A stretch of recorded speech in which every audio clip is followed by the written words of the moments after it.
Right, I've just come to a new point of view here. I'm going to generate a new camera. We control and click on that. Get my new camera here, and then I'm just going to delete the old one and call this one camera 1. There we go. Okay, and yeah, you need to, if you want to composite this over the background that we're going to provide, I'd make sure your values are pretty much the same.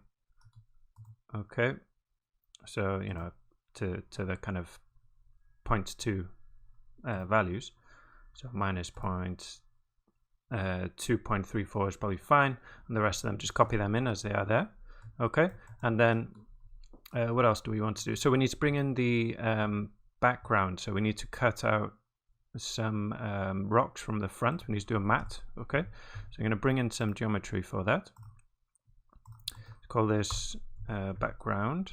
Well, it's background and foreground really, and I'm going to color it just so I know it's not the same as the other render nodes, but it's still important. So I can open that, drop a file, and then go inside and just locate it, go into my hip, and then I've got it in here, background cache. Grab that, and there we go, we've got these rocks. Okay, and before I forget, I'm going to go into the Redshift tab and into tessellation and enable tessellation. That will subdivide it at render time.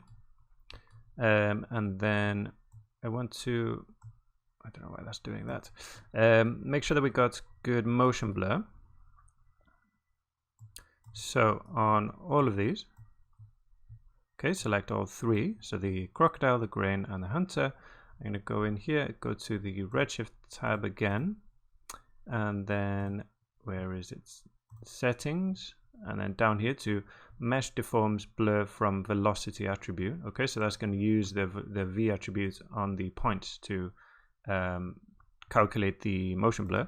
So turn that on, and then just double check. So in here, if we come here, we can see we've got the velocity attribute. I'll leave that one, but on the crocodile,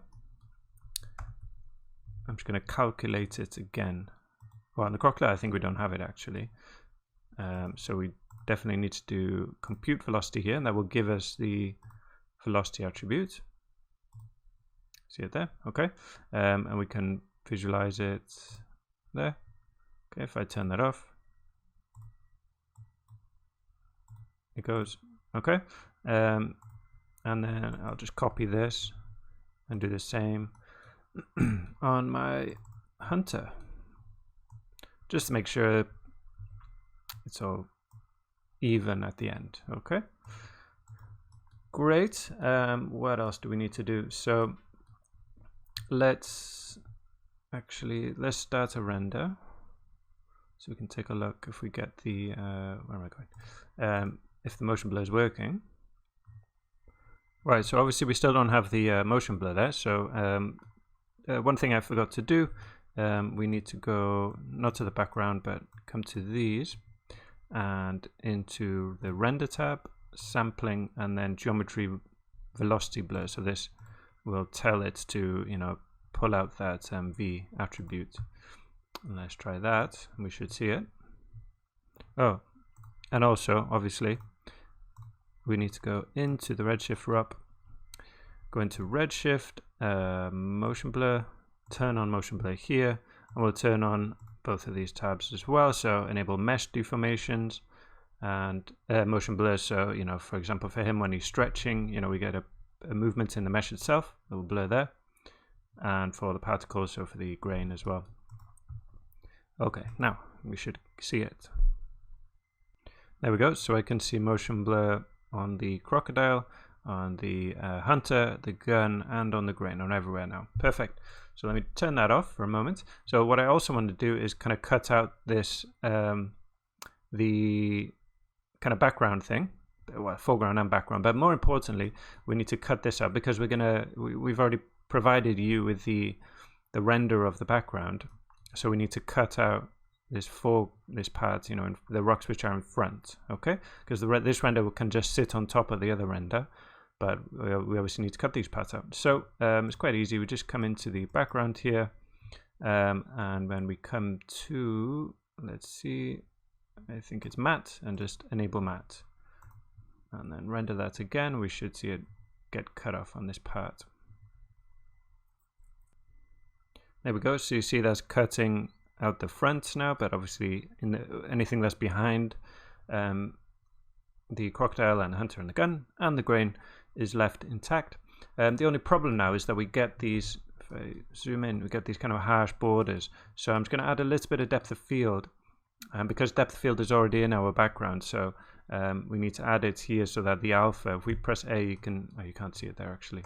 The foreground there, we need to blur these basically. Okay, so if we come into the camera, we turn it on in the camera, and make sure you have, if you don't have the this option, I've already got it turned on, I didn't realize that, but if you don't have this option, basically if you made a camera, and make sure that you turn on, you click this so that you get the redshift camera options, click on depth of field. I thought, yeah, I could see it's blurry here, but I'm not sure that we went through that together. Okay, and then to kind of work that out, so to configure that, you do that using the typical Houdini way, which is in sampling. Okay, and the focal distance I'm going to set to 5, and the f-stop will be 3. So I'll show you what they mean if we come into the scene view and then come out of our camera and turn the visualizer on our camera. You can see it there, and then click the handle, right click on it and go to focus handle, or you can press Z. Okay, and then we can see now what these values mean. Okay, I'll move them. So if I change the focal distance to 6, you can see it moves back. So this is the center of the focus. I go back to 5. That will be more, where we want it. And then the f-stop is kind of this depth. Okay, so if we put that to 5, it will spread out a lot more, and there'll be more in focus.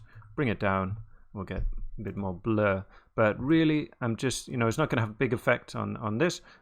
I just want to blur these rocks in the foreground because they're far away from this, the field of view there. So the field of focus. So I just want to blur these parts in the foreground there. Maybe if I turn that off, I can show you better.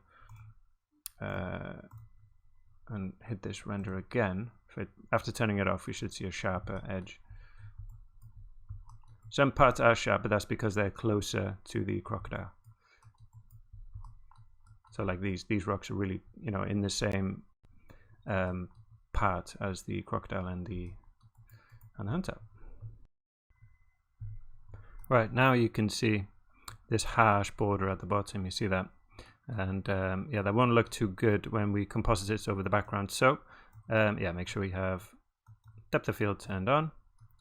Okay, another thing is, if we take a look at the alpha here, we need this alpha gone for the background. So just come into the matte area and turn the alpha off. Set that to 0. Okay, and then that will, that will get rid of the bottom. Okay, and let's see, I also want to, before I forget, I'm going to dive into here, set this to here. Okay, so I'm going to stop rendering now because it's pretty heavy with all of the grain in there. Okay, and jump into my out, and let's configure this. So yeah, we've got that's fine. You could set this up if you want it to be safe. So right now it's just rendering anything with the visibility flag on. Okay, so all of these. So you can set it up to only specifically render these, but I'll just leave it as it is for now. So in our main, we want a bigger size, so I'm going to go to user specified resolution, and I'm going to set it to 1920 by 1080. Okay, so if you wanted to, for the best results, I would render it at the same size so that it matches up with our background. You could render it smaller and stretch it out, but obviously it's not gonna have the same quality. But that's up to you. And then the output will set up. If you want, you could also add some AOVs. Okay, so it's pretty easy. you just press plus here, and then you can add whatever you want. Typical ones, you might want diffuse, and then you've got loads of options here: object ID, emission. You know, you might want the specular lighting. Where's that? We'll add them anyway, but I don't think we'll need to use them. Maybe reflections, and we have some subsurface on these, so we could add that. Where are you? Subsurface scatter. Okay, so we'll get different layers within our EXR to see the effects of all of these components in our render.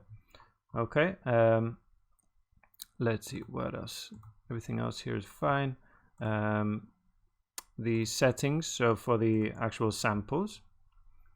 Okay, I'm going to push the min samples to 128. So this will affect how many times each pixel is sampled, and as a result will affect the quality. Okay, so the higher this number, the longer the render will take, but the you know, the better the quality, the less noise you'll have. So you know, you can play around with these values to a level of noise that's acceptable to you. This is what I'm going to leave it at. What else? Global illumination. We're going to want to turn that on to brute force. So we'll get some bounce lighting. So, you know, the light will fall onto the sand, for example, and then from there, the sand will light the crocodile as well, and vice versa. And we'll have 3 bounces, so it can go down, 1, 2, 3. But, you know, 3 is plenty. You won't see much difference between 3 and 2. But that's good. I think that's it. We'll need a... Oh yeah, obviously we want to render a frame range. Okay, so frame range. So I'm going to do this from 130 to 250.